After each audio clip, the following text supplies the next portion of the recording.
Here's the thing nobody tells you when you're staring at a tiny backyard, a forgotten corner, or a balcony that's been collecting junk since you moved in. It's not the small space that's the problem. It's the permission slip. The people behind the ideas in this video weren't settling. They were building exactly what they wanted. And the constraint is what forced them to get specific about it.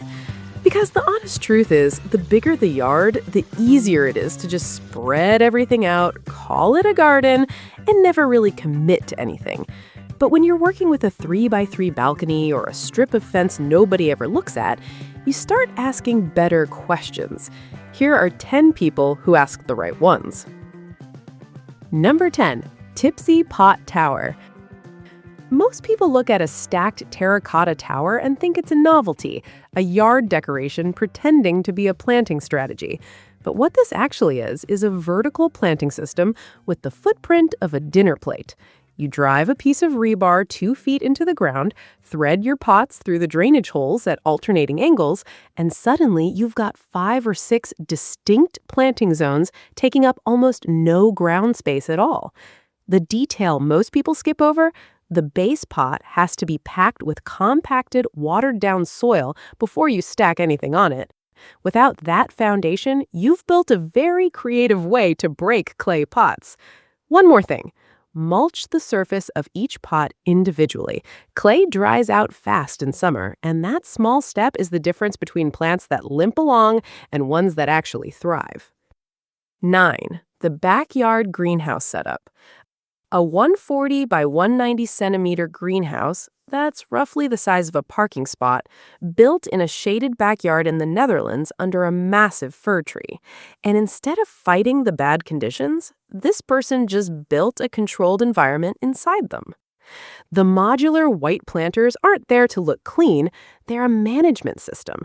Each one is independently movable, which means you can pull a struggling plant without disrupting the whole layout, rotate crops without rebuilding anything, and add capacity without committing to a permanent arrangement. The real sleeper detail here is the bird fencing net stapled directly to the back wall, so climbing plants self-attach without any trellis. The structure does the work. That's good design. 8. The Walnut Terrarium stand. This one asks you to rethink what a planter actually is.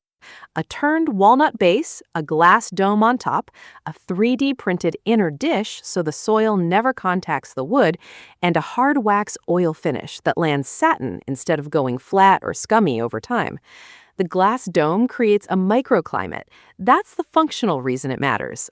A fern that would normally demand shade, humidity, and 0 drafts can now sit outside under open sky without burning out in a week. You don't need to be a wood turner to take this principle seriously, but the principle is worth keeping. If you're going to put a plant somewhere permanent, build the vessel like you actually mean it to last.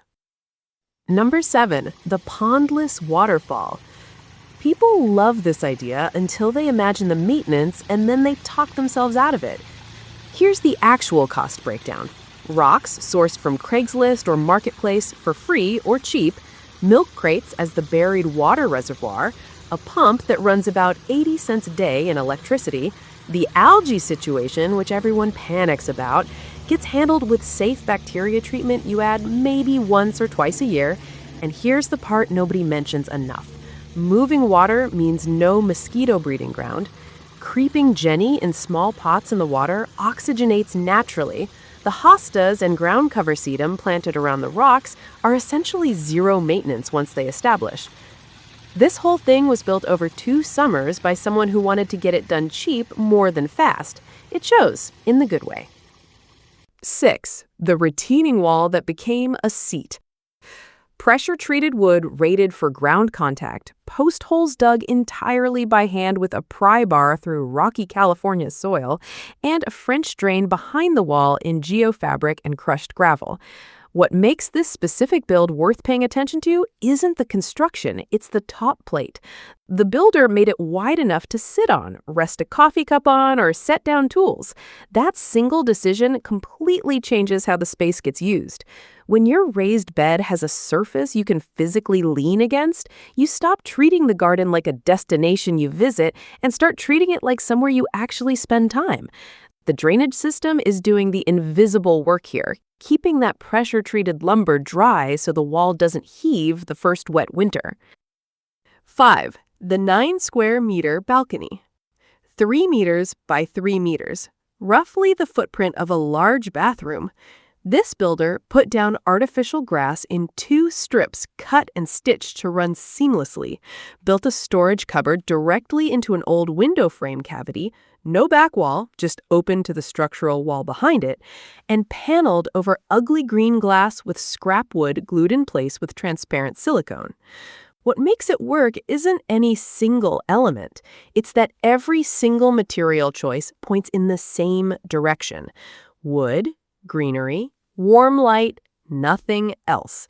That's the move. Your balcony doesn't need more stuff in it. It needs a committed point of view, and then everything that doesn't fit that gets either hidden or thrown out. Number 4. Cedar railing herb planters. The builder here made a $200 mistake on the lumber, bought premium cedar boards at $30 each when the $5 fence pickets were sitting in the outdoor section the whole time. Honest and useful to know, cedar fence pickets are at almost every big box store. They're outside with the landscaping stuff, not in the lumber aisle, and they work perfectly for a planter box. The longevity stack here is worth copying regardless. Landscape fabric lining the inside so soil doesn't sit directly against the wood grain, caulk on every interior seam, tung oil on the exterior. Do that, and the box actually survives a few seasons. Skip any one of those 3 steps, and you'll be rebuilding it next spring. 3. The Pallet Raised Bed. First garden built from reclaimed pallets. No prior experience. The instinct to avoid thinning seedlings because it feels wrong to pull something you watched germinate is nearly universal among beginners, and it's one of the main reasons early gardens underperform. The fix is scissors, not fingers. Snip the weakest seedlings at soil level instead of pulling so you don't disturb the roots of the ones you're keeping. The structural note for anyone replicating this: pallet sides need corner bracing or internal reinforcement once the bed is full of wet soil because the outward pressure is real. An unbraced pallet wood will bow. The dog overlooking the whole operation clearly approves of the project regardless. Number 2.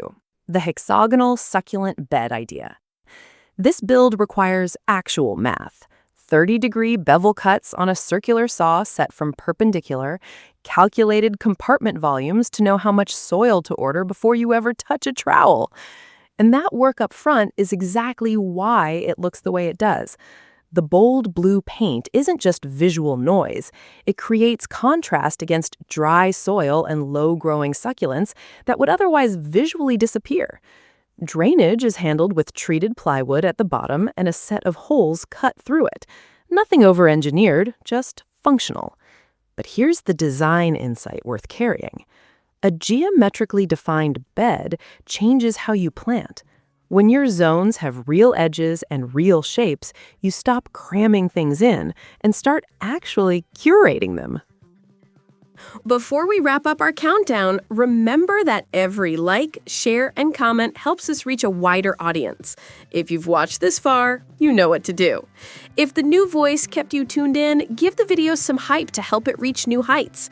But if that feels like too much, just know you've done great by spending your valuable time here. With that, let's close our countdown with... Lastly, number 1, the Boulder Ecosystem project. 13 years ago, a horticulturist found a dead juniper root ball in an abandoned parking lot, cut away the trunk, laid the root ball flat on a 5-foot boulder, and planted directly into the root mass. Dwarf cypress, Japanese butterfly maple, mondo grass, sedum, Scottish moss, flowering alpines. A living ecosystem that changes color in fall, goes dormant in winter, and wakes back up in spring. The root ball doesn't erode, the dwarf species don't outgrow their space, the whole thing gets tarped before bad storms.